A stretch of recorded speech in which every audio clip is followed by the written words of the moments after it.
The first thing you can do, watch this quick video and get some ideas to immediately change right away. Like the second thing, plan what you want to do tomorrow. Get some things of what you think would be enjoyable, cool, challenging, but still attainable to do tomorrow.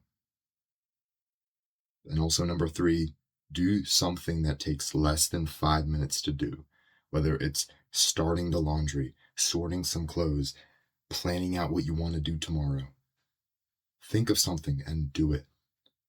Four, create a habit tracker.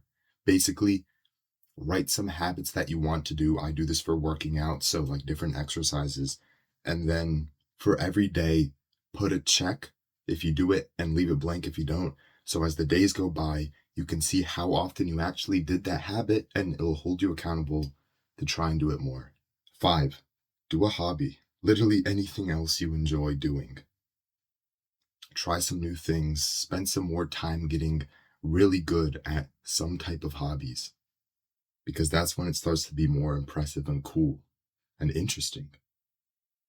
Number six, do a chore you might have forgotten about, like cleaning, laundry, dusting, some random chore that you could actually do now.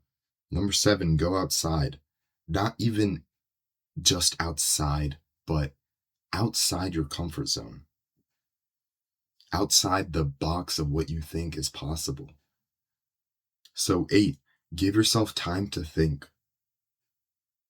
Pause. Just give yourself time to think. Number nine, make a challenge for yourself. Whether it's like 50 push-ups, no YouTube for a day, stuff like that to challenge yourself. Number 10, you can join the like-minded club where hundreds of people who are all similar want to get better, get ideas, share progress, motivate each other. And it's in a free community in the link in the description. Join that if you're interested. Number 11, make this the last video you watch right now. And 12, start something right now. You got this. I believe in you. Make this the last video you watch. See ya.